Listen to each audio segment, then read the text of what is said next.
Good morning, students, and welcome back. Today we are going to start lesson number 19. Yesterday we did lesson number 18, that was a poem about the tadpole and the butterfly.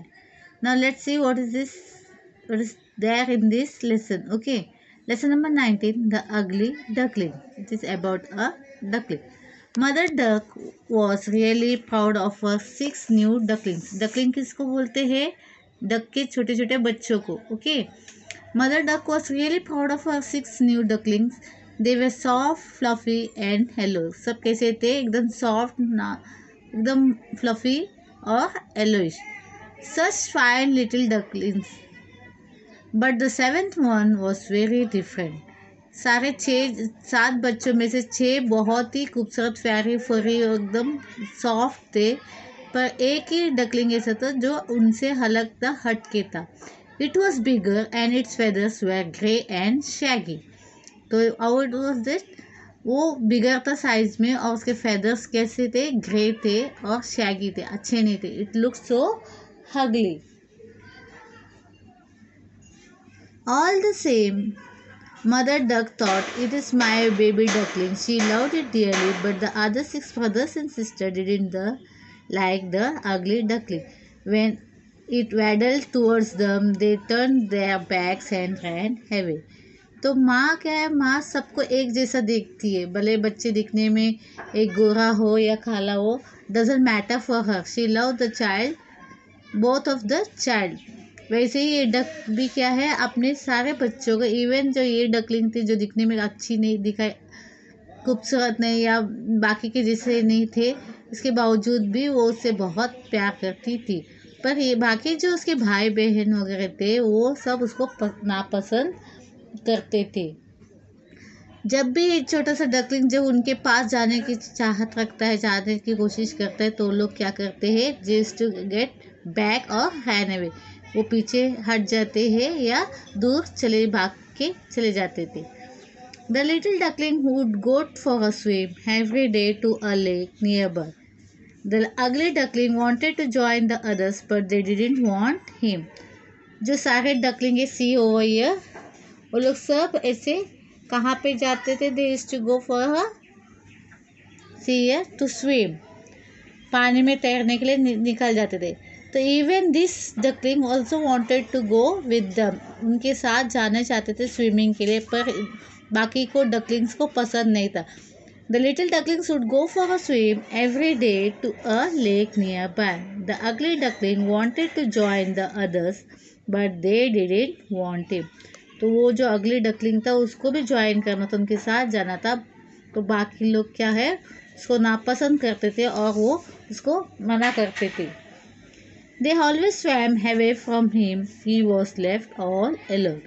तो वो लोग क्या करते हैं, अलग सा swim करते थे सब 6 लोग, और ये अकेला रह जाता था. The ugly duckling swam better than the other ducklings, which did not please them at all. They teased him about his ugliness. His only friend was his mother. जो अगली डकलिंग था, दिखने को जो अच्छा नहीं दिख रहा था, वो स्विमिंग में बहुत बेटर था बाकी डकलिंग से. फिर भी इसकी एक खूबियाँ उनको पसंद, लोग को कुछ इससे भी फ़र्क नहीं पड़ता था, वो नापसंद करते थे इसको. सिर्फ उसका दोस्त था, मतलब वो उसकी माँ थी इसकी दोस्त. उसके बाकी जो भाई बहन थे उसको हमेशा टीज़ करते थे, मतलब चिढ़ाते थे उसको, उसकी वो जैसे उसका लुक के ऊपर से उसको चिढ़ाते थे.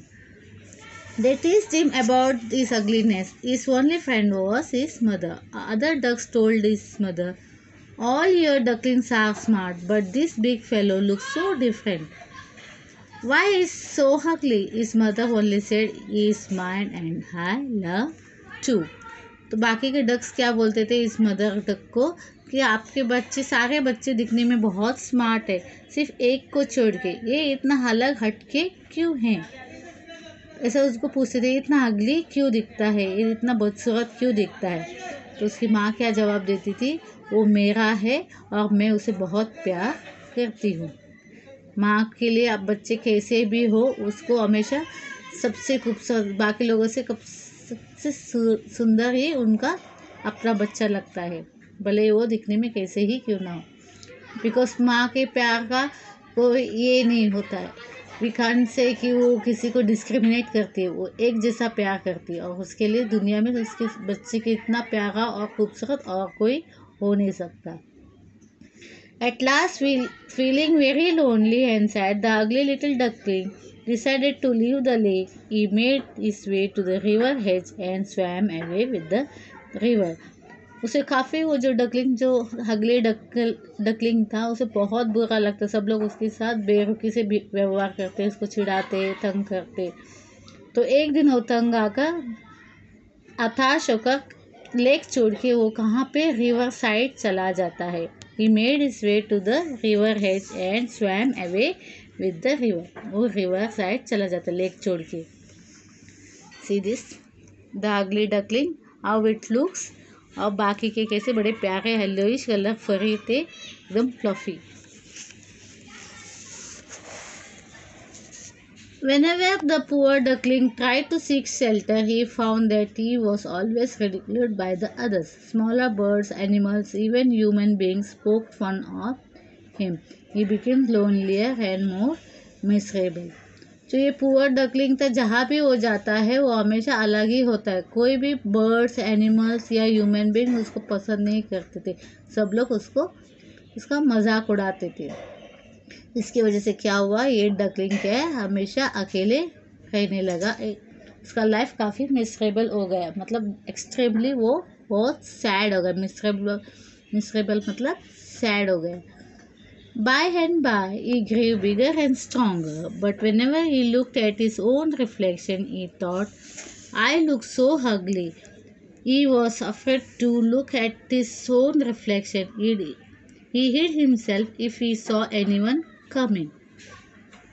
जैसे ही वो बड़ा होते गया, स्ट्रॉन्गर होता गया, उसे अपनी छवि देखना भी पसंद नहीं था.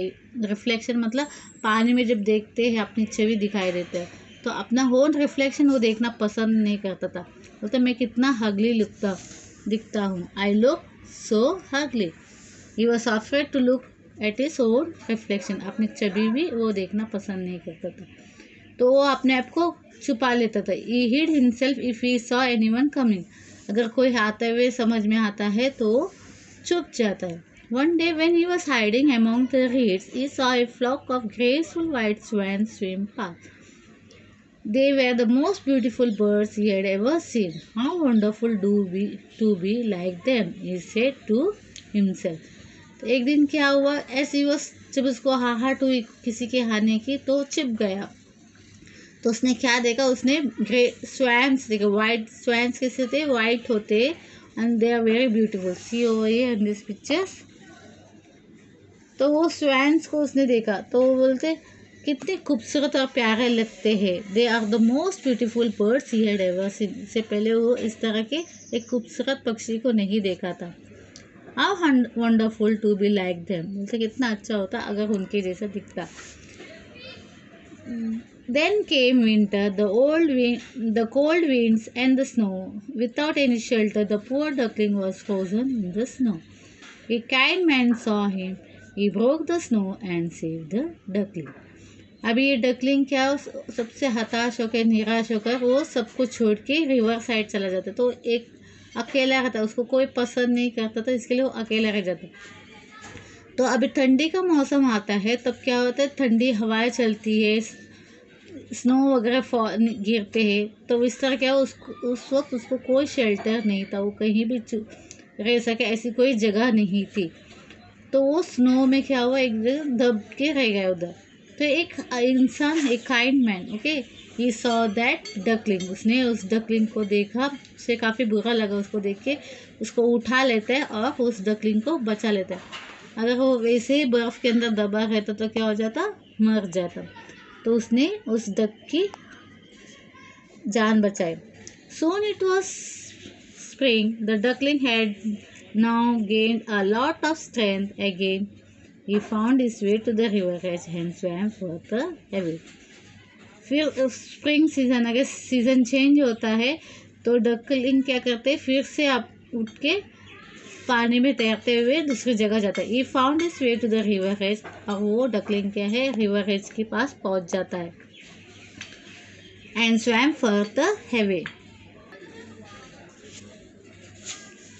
See, soon it was a spring. The duckling had now gained his lot of strength.